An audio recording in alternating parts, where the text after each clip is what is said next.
এগুলো তুমি রান্না করবে? হ্যাঁ, দিচ্ছি গোলাপ, এই যে লবণ দিচ্ছি।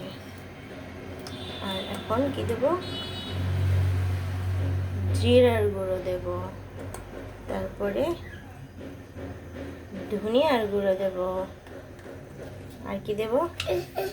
হলুদ দেবো, একটু একটু হলুদ দেবো। দাও, নাড়া দাও, নাড়ো নাড়ো। মিক্স সবজি রান্না করো, বুঝছে?